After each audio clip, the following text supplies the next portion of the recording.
This TFMR podcast is brought to you by my friends at SD Bullion. SD Bullion always has some of the most competitive pricing in the business, so please be sure to visit sdbullion.com every time you're in the market for some physical precious metal. Happy Wednesday, everybody. It is March the 4th. We're now 3 days into the week, 2 days to go. Tried to have a little bit of a rally today that could not seem to take hold. So we are now still down substantially on the week. Well, silver's down $10. And gold's down about $100 on the week, which I think is funny, right?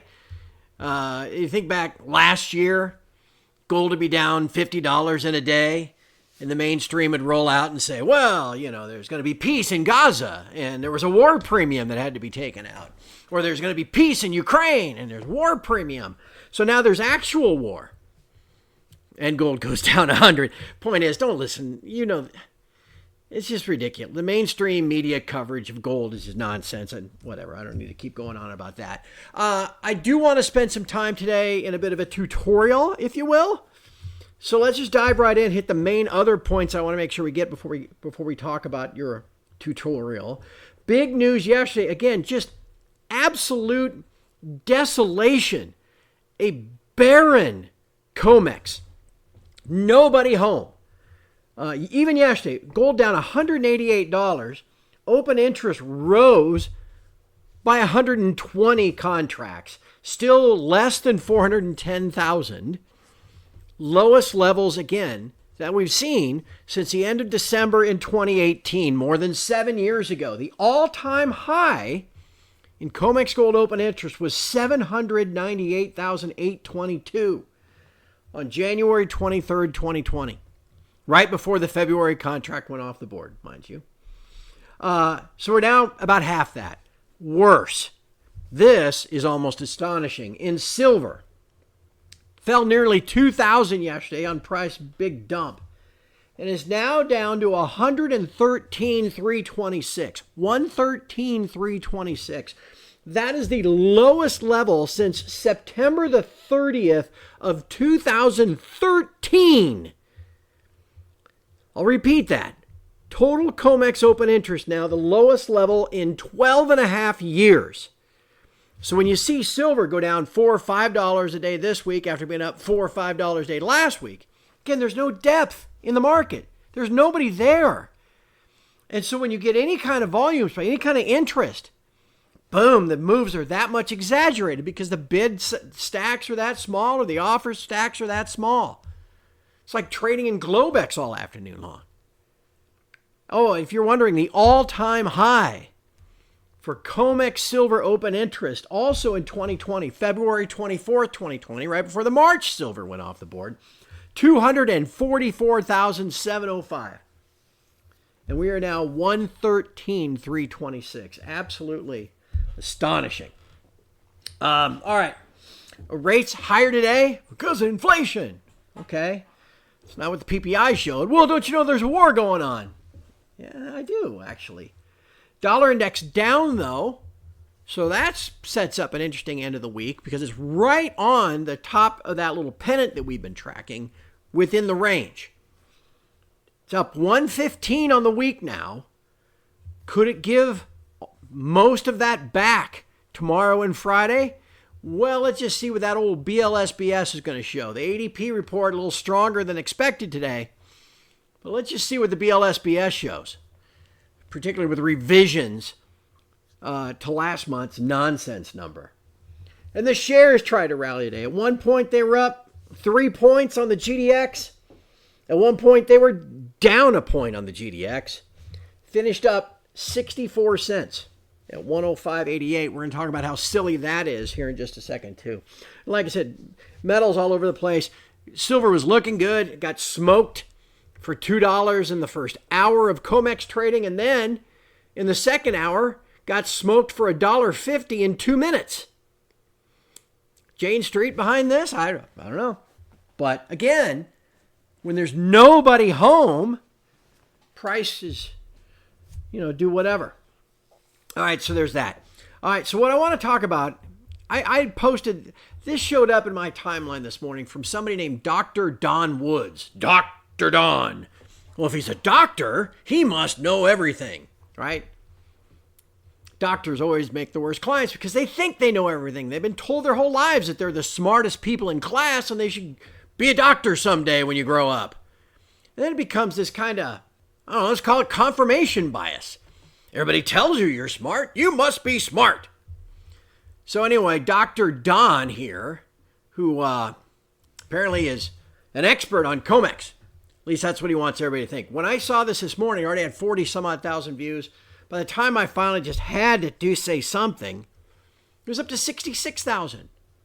Anyone investing in silver or silver miners need to understand what a CME Clearlink daily delivery notice means. Even silver miners, if you're invested in First Majestic, apparently, Dr. Don's going to tell you. This is... Anyway, I'm not interested in being a hall monitor anymore, okay? Everybody on X can F off. You want to learn how this stuff works, join TFMR and listen to these podcasts like what I'm about to tell you, okay? But I just couldn't take it because this is so wrong. I couldn't help myself. I put it on the site this morning. A few of you read it, a few of you responded. But I realized, look, one, you're busy. Maybe you didn't get a chance to read it and respond. Two, still a lot of people here that don't understand this stuff, even though I talk about it all the time. So let's go with this. This guy's trying to say that everybody that issued or stopped either bought or sold yesterday at the settlement price. None of that is true. None of that is true. Okay? What you're seeing here on the daily delivery reports are the issues and the stops. Okay? These are contracts that were bought days ago, weeks ago, months ago. And whatever you paid for that contract or whatever you sold, shorted, is the price you paid at the time. The cash you received at the time. The settlement price, that's what everybody got, 82.92. That's just where the COMEX closed yesterday. Anyone can show up during the delivery month, if you want, with full margin in your account, and try to buy another contract. That's what happens all the time. So far in March, okay, we've had 6,223 March silvers standing and open when that contract went off the board last week. There have already been 5,694 contracts. By the time we're done with March, there'll probably be 8,000 contracts ultimately delivered. How did we get to the extras? How did we go from 6,223 to 8,000? Because in this example, another 1,777 were bought on full margin seeking immediate delivery or sold on full margin seeking to immediately sell and get cash. Okay? You had some silver in your urn. You want to immediately sell it. So you sold a February contract and immediately delivered it. Okay, it works both ways. But there's nobody here, as Dr. Don tries to tell you, there weren't like an equal matching of people at the COMEX close. There weren't 607 brand new longs and 607 brand new shorts at equal, that they all came together at $82.92. That's 100% nonsense. This is not how it works. You bought a March silver in January on January the 17th at $92. That's yours. You own it. You could have sold it at any time up until, the contract went off the board. Hell, you can still sell it now if it hasn't been delivered to you yet. But you paid $92. Okay? If you sold short that day, or whatever day, months ago, last week, whatever, you already got the proceeds at the price that you sold. Okay? Now it is your job to either cover that short, buy it back, or deliver the metal that you promised to deliver by selling it. Do you understand? It's like producers that hedge. They hedge, sell forward. They are promising to deliver in whatever contract month. That's what's going on here. I mean, furthermore, this guy goes on to say, JP Morgan, stopped 145. The customer accounts. That's the C. Remember all this? C's and H's? Anyway. I don't know. Maybe someday. I don't know how well I've explained this. Obviously, it gets under my skin.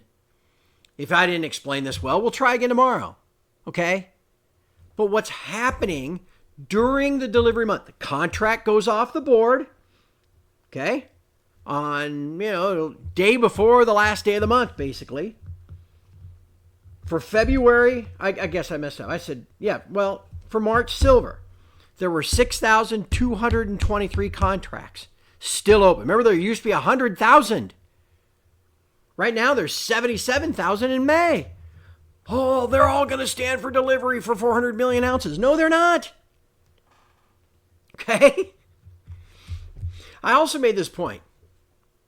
If there really was going to be a run on silver in March, why didn't anybody go to the trouble to take delivery in February? Right? I just described to you. Anybody could. Now, up to the position limit, there were 2,701 February silvers that were open when it went off the board at the end of January. And there were ultimately 5,036 deliveries, which is a lot for a non-delivery month, 25 million ounces.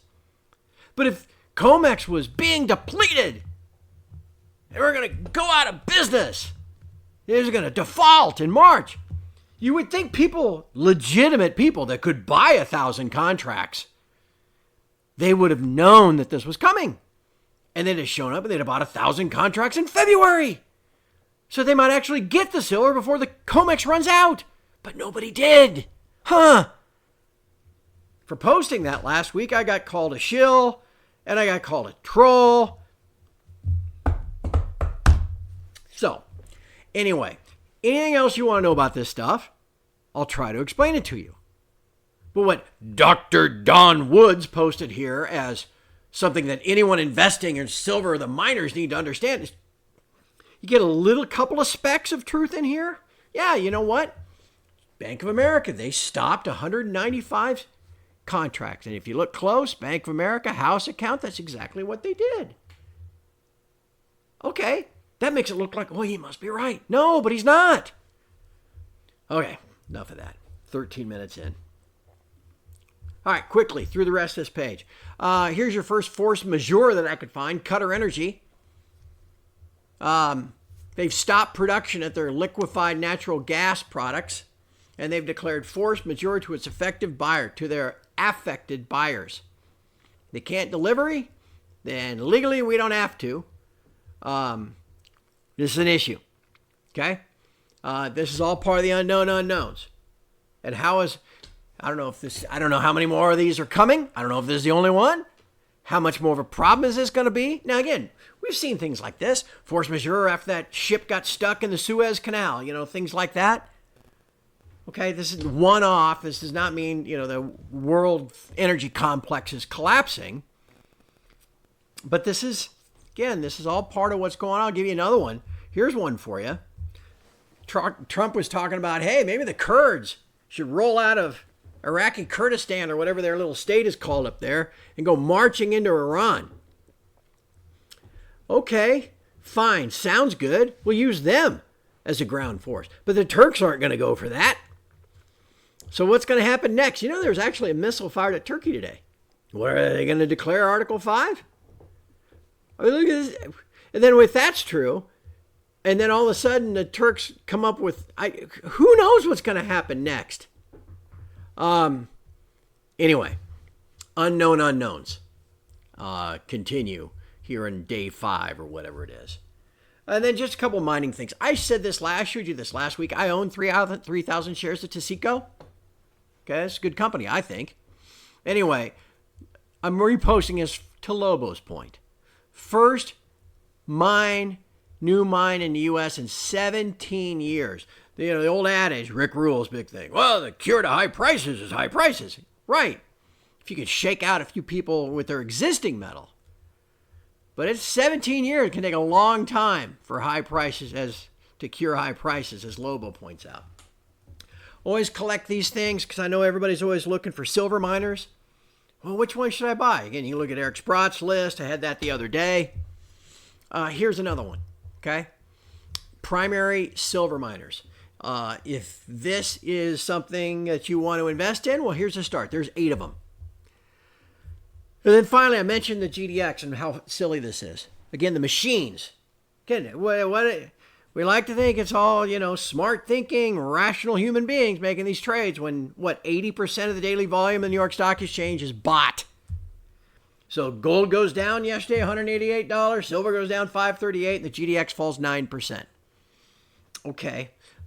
Tell me where that makes sense. First of all, there's this. Current return on equity of precious metals and mining companies compared to other sectors. This is remarkable. Look at that.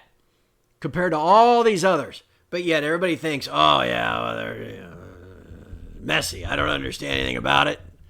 Not that you understand how NVIDIA works, but I'd rather own NVIDIA. Okay. But look at the bottom thing that he hooked onto this, is Oliver hooked on. Top 3 gold miners, Newmont, Barrick, and Agnico. Highest free cash flow ever in the fourth quarter. They generated impressive nearly $6 billion in cash flow in the fourth quarter. Again, if you remember back to all these earnings reports last month, was the average price in the fourth quarter? $4,200. So, where are we now? $5,100, $5,200? Now, okay, you could say, well, that's for this quarter, and they're obviously going to make even more cash flow. But the stock market is forward-looking. They're planning ahead. To what? Going back to 4,200? And these companies cranking out $6 billion in cash flow, just these 3? Are we going back to 4,200 in the second quarter? Even if we do. The energy costs, okay, maybe it's not going to be $6 billion. They'll make $5 billion. So that's what's ridiculous about what you see in the reaction of the mining shares by the bots. And so let's lead off with the GDX chart, similar to what I showed you yesterday. Bull market, riding its 20-day and its 50-day higher, consistently finding support at its 20-day, middle of November, early December, late December. Once it fell below early February, it got back above and then rode it in the middle of February, and it's there again now. If the GDX were to collapse down through its 50-day and start making and fall all the way down to 90 and lower, okay, then we got problems. And what are the metals doing at that point? But for now, it just keeps going. Why? Because the bots sell it off like they did yesterday because they're not thinking. They just see gold go down. And the bots that sold gold, all they saw was the dollar index going up. It's just bogus. Our job is to take advantage of this and recognize the inefficiencies. Again, almost $6 billion in 3 companies that make up 20, 30% of this GDX off $4,200 gold. What are they making in the first quarter off of $5,200 gold? What are they making in the second quarter? Even if gold does go back to $4,200, they'll still be making $5-6 billion. So anyway, that's why we keep going to the 20-day and then going back higher. BTFD, or hold, like I do. Here's just a snapshot I took before I started recording today, just so you could kind of see the highs and lows, not only of gold and silver. You can kind of wave off the May silver price change because that's factoring in, what happened after the COMEX close on the Globex yesterday. Notice the spot changes instead. Gold spot 1%, silver 1.7%. And then you can see copper, platinum, palladium. You can see the energy complex. Well, let's see what happens tomorrow. And then lastly, there's your dollar index. Like I said, busting above this downtrend line, top part of this pennant yesterday, and now right back on it today. Maybe sideways and lower tomorrow, right, still on it, and then plunging back below on Friday. If we get a weak BLSBS, that's be the ideal outcome for me. Gold, I kind of gave you this chart yesterday. Again, I didn't circle it here, but notice price November, December, twice, maybe middle December almost, and then almost all of February, riding the 20-day. and doing so again now. If it collapses through the 20-day like it did earlier, back on February the 2nd, then it's probably going to go to its 50-day. If it collapses through the 50-day and trades all the way down to 4,400, okay, then we got a problem and a really long consolidation on our hands. But we're a long ways from that. And finally, to silver. What do you want to see this do here? I want to see it get back above 85 by Friday's close. That's all. Be back above the 20-day, be back above the 50-day, be back above that 85 level, which had been, I'll just put a purple line on here. It was resistance, and then it was support. We want to get back above there, again, by the time we wrap up on Friday. Okay, so tomorrow we'll have a post in the morning and a podcast in the afternoon. Not a whole lot going on tomorrow, so we'll just be a slave to the headlines and the algos. And then, of course, Friday, end of the week, take the weekly charts, BLSBS, and everything that goes with it. Hang in there. Keep the faith. We'll see you tomorrow. It's Pal Turd Ferguson signing off, and I'm out.